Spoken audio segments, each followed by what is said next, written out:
So I did a series where I started I did, Heartbreak Kid 1, Heartbreak Kid 2, Heartbreak Kid 3. Those was just like, I was trying to like kind of cater to the female crowd, just testing it out, doing more melodic stuff toward the women.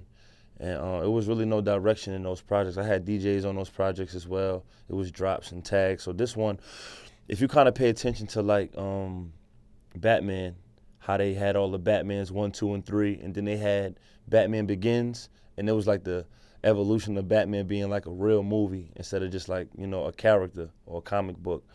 So that's kind of what Before the Heartbreak is. It's like, so that's why you see the 4 still in there, because it's the 4th one, but it's kind of like what led me into being the Heartbreak Kid. And so that's kind of how we did it. And then Tony and Illa kind of gave me the idea. They also executive produced it with me. They made most of the beats on there. And they kind of gave me the idea to kind of make every song kind of be cohesive, like tell a story from the beginning to the end. That's why if you let it ride through, each song blends into the next song, all through like one track. It's very tough to do that. Like, a few of the greats have done that with projects, but not too many have done that with actual, without being major or period, you know what I'm saying? So that's kind of why we called it Before the Heartbreak. B Pace, he shot one of the videos on there. He's a video director. He works with Jacquees a lot. Y'all may know him. But he actually did it. So when we was on set for the last song on the project is called No Place Like Home. It's an acoustic record I did. It's kind of like all live instruments. And we were shooting that video on the set. We went to like a cornfield, far as hell, in like Cartersville, Georgia. And they were taking like, just raw pictures. Like we didn't even know they was taking pictures. He ended up sending me one of the pictures. And I was gonna have him do the artwork for that record, but when he sent it to me, he sent me one where he kind of blurred out B Simone, cause she's in all the videos. You know what I'm saying? Like she's playing the girlfriend on the project and in all the videos. And then when he sent me the picture of her fading away, I just felt like the background. It wasn't even no design. It was actually like where we were at, and I felt like it reminded me of what the project was about. Like even though you see her, like I see her, but she's not really there because I never fully like accepted who she was. I never really gave her that full commitment.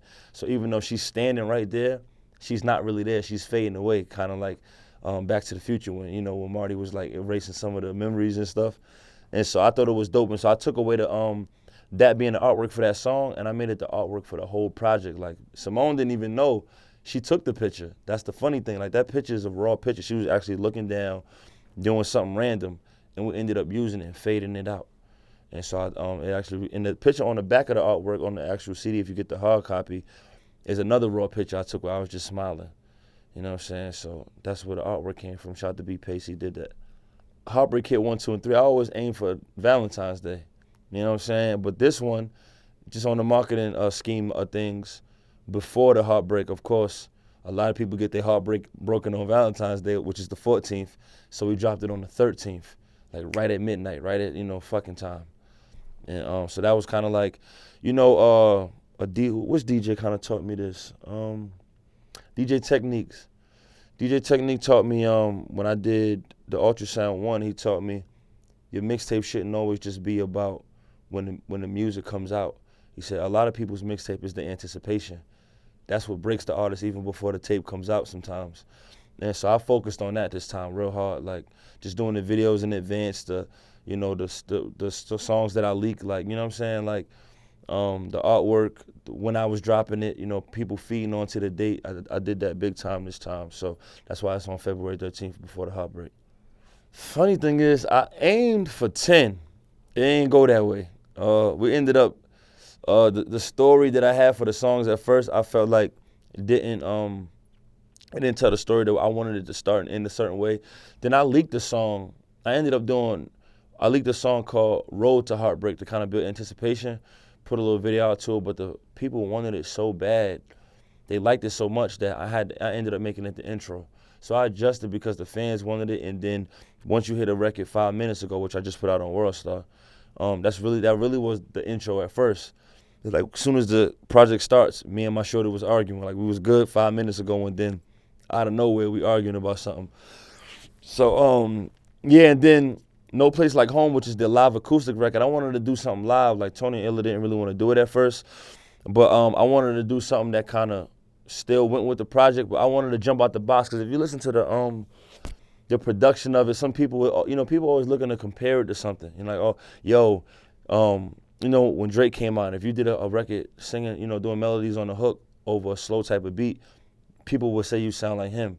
Or now, Bryson has his sound real strong, but I've been doing melodies, so it's not like I'm aiming for his sound. It's like, so I have my own sound. I like my production. I have my own producers, and I sound literally how I sound when I do melodies. So that's why I did No Place Like Home, because all those people that do those sounds, they wouldn't really jump to that, that genre. Because I'm a big fan of, like, Tim McGraw. So, what I'm saying? It's like, I listened to his shit for like 2 weeks straight one time. Like, this nigga's really dope. And that's really what made me do that record. I remember when Tim McGraw was like the first country singer to do a record with a rapper. That was Nelly. You know what I'm saying? That record was huge. You know what I'm saying? So I wanted to do something like that. And that's why I went. That's why I was a little bit more than 10 records. I think it ended up being 14, 15, something like that. The executive producers, me, Tony, and Illa Jones. Tony and Illa Jones are two new producers. They out here in Atlanta, and they fire, man. I wanted to, I'm friends with all of the top producers, like, Mike Will, my dog, Sonny Digital, my dog, TM, my dog, Metro, my dog, Future Don't Shoot Me, he trusts me. You know what I'm saying? Like, all of them is my people. Like, a lot of the big producers are my people, but I wanted to go for the challenge of, like, fucking with somebody that everybody not really fucking with yet. So when they do get popping, it's kind of like when you see Pharrell do Happy, but if you really know hip hop, Noriega is the nigga who put him on. You know what I'm saying? I wanted to do something like that. I wanted to try something new with some new people, not just somebody that's just new, but somebody that's actually dope as the greats. You know what I'm saying? So that's what I did. So we all put the whole project together, and even my nigga Deep helped me out with a couple, like, aligning the tracks a little bit. But us as a team, we really did it together. I didn't make my own decision on anything. You know what I mean? So we use this word called cohesive. It's kind of like every song blends into the next one. It's a full story.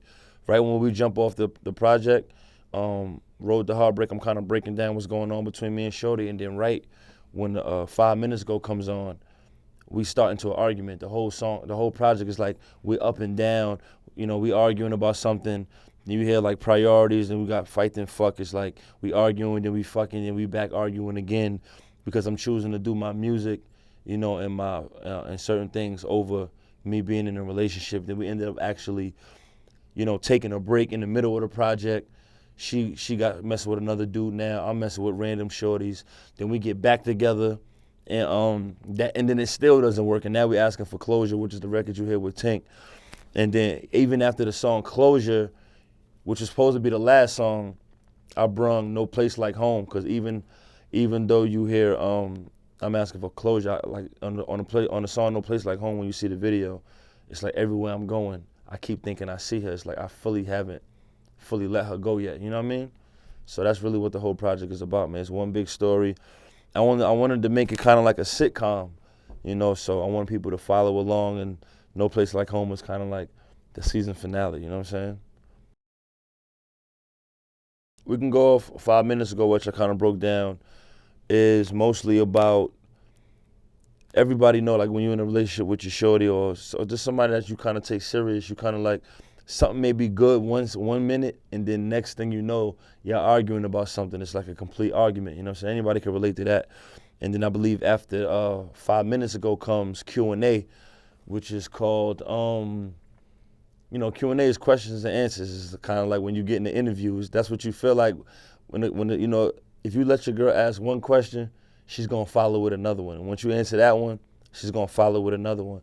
That's why you hear Biggie on the hook saying, and another one. And so that's what all Q&A is kind of about. I wanted to, even though I was doing girl records, I don't want to be that nigga that's just talking about getting a chick drunk, fucking in different positions. Like, I wanted to still treat it like hip hop a little bit, you know what I'm saying? Like actual concepts. So that's why you hear Q&A is about when chicks always want to keep asking questions. And after you answer one, there's always another one. Then after that, I believe we got Fight and Fuck, and it's called FTF. You already know what that's pretty much about. Whenever, like, the scene on Baby Boy kind of gave me that concept when Jody and Yvette was arguing, went up the stairs, he hit her, and then he ended up, eating out on the bed and shit. So that was like a crazy scene. After Fight and Fuck, you got Priorities, And Priorities is a record, a real tough record, the one I did with Bryson Tiller. And that record is kind of about a lot of us who really, I can't speak for men who don't have passion for what they do. So this record is for niggas that's really like waking up, grinding to do what they love to do. And the whole record is about, you kind of choose, you make a choice. You make a choice when you wake up. You know what I'm saying? It's about niggas who kind of put their priorities kind of over their love life. You know what I'm saying? Like you put your all into my music, but yet I'm not really giving my woman, 100%. And then also even a lot of niggas, let's just keep it 1,000. There's a line on there that everybody keeps tweeting. I use my priorities as an excuse. It's kind of like, yeah, we working 90% of the time, but don't act like you ain't getting no head in the studio one night and then went home and act like you was just working. Like we all done did that. You know what I'm saying? So it's kind of like, that's the line that kind of, jumps around. It's like, even though I'm out here working, I might have spent 5-10 minutes go get some buns real quick. You know what I'm saying? Like, so that's what that record was about. After Priorities, what's another key record on there? We got Intermission. We got Intermission and Wait For Me, which is kind of like a joint record, but we split it up. Intermission is kind of like, that's when me and my B Simone kind of like parted. We was explaining that we was gonna part ways. Intermission is like the break that we were gonna take in the middle of the project, which leads into Wait For Me. And Wait For Me is a song pretty much about niggas expect a woman, like if you got a wifey, you expect her not to mess with nobody, but you expect her to wait for you till you done fucking with all these bitches, and when you done, you like, yeah. So when niggas say wifey, that's what they mean. They pretty much mean that whenever I'm done fucking around, this the girl that I want to marry, assuming that she's still gonna be there waiting for your dog ass. So that's kind of what Wait For Me is kind of about. After that, we got Standards. Well, I don't even know if Standards is after that record, but Standards is another key record for me.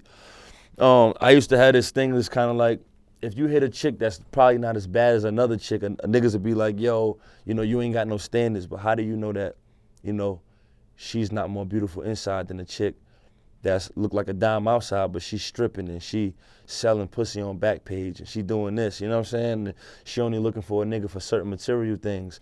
And the record Standards is kind of like, I took the concept from Shallow Hal, which is like he always looked at one little thing wrong in a female, but not really accepting her for who she was. Got that record, Anti-Friendzone. Anti-Friendzone, like I've always been big, like I don't let girls call me bro. I'm not your brother, I'm not your friend. Like, if you're not my sister, I'll fuck you. You know what I'm saying? Like, I don't got no female friends. Like, I tell women that all the time. I'm not the nigga that you could call when your nigga you could call me when your nigga acting up, but I'm gonna pop you off. I'm not here to give you no advice. You know what I'm saying? I'm gonna keep it 1,000, tell you what it is. Like, so Anti-Friendzone is for all the niggas that's tired of getting called bro. Like, yeah, stop fronting. Like, that's your sister. That's not your sister. You will hit. She been that shit over. You gonna tap that. That's what the record is about. TLC, you know what TLC is about, man. I basically broke down all the classic TLC songs, and so I liked when T-Boz was talking to the nigga like she was the chick that he was creeping with. So basically, she on that record, I'm acting like I'm the nigga that she was creeping with, basically. Like if you listen to it, I felt like I was talking to T-Boz as if the nigga that she was creeping with was me. And so I did that record. You got, what's another key record? Closure, the record with Tink, man, solid. It's pretty much a song about when you trying to get your thoughts about the person that you love and trying to be over with it, and then which follows with No Place Like Home, which is like the outros, the end, and you're kind of talking about, Jay-Z had a line, they say if you love it, you should let it out its cage, but fuck it, if it comes back, you know it's there to stay. And I kind of took that whole concept, that's why I said, if a bird leaves its cage, let it fly, let it fly. And so that's kind of what the whole concept is about. So if you just listen to the project, it should be relatable for anybody who's in a relationship, got out of a relationship, trying to get over someone. It's touching so many people. Girls are thanking me, texting me. I let them FaceTime me, they crying. Like, it's real. It kind of feel like I still dropped a hip-hop project to me. And I feel like I kind of crossed over to me because I'm still touching souls, you know? You and B Simone are a couple? Nah, we're not a couple, man. We're not a couple. Nah, we both single, man. But she Now, like how did that happen? How did y'all connect for this project? Why her? I met her through K-Camp, man. Me and K-Camp was at Music Box one time. We was at Boo and Akon studio playing 2K in the back, and he brung her in there with her homegirl, this chick named Farrell. And we was playing 2K. I don't know who was winning. Hopefully I was whooping his ass because we be gambling. But she just started rapping, man. And I was like, she was bad too. I was like, man, we don't want to hear this shit. But it was kind of hard though. It wasn't bad. Like it was real aggressive and shit. She was real animated. And right there, we had met each other. And then later on down the line, we had got she came out to the club with us. We went to Mint one day, and Jim and I brung out with her. So we had just got cool. I followed her on social media, and she was like, I got to see her acting skills on Snapchat, and I just felt like I was like, yo, I think that you would play a really good character. The way she jumps in a character, like it's scary. Like instantly, like she's a great actor. So we that's how we ended up doing it. So some of the skits, like we kind of played off and did it live through the phone. She never was really we never did it in the studio. I always did it like, you know what I'm saying? And so some of the stuff is improv, some of the stuff is like, you know, kind of just caught it live, like actual conversations, you know what I'm saying? So that's pretty much how we did it. But you guys are in the friend zone, the work zone? You said what? You guys are in the friend zone, the work zone? We in the work zone, man. We in the work zone. She cool, and I'm cool, you know what I'm saying?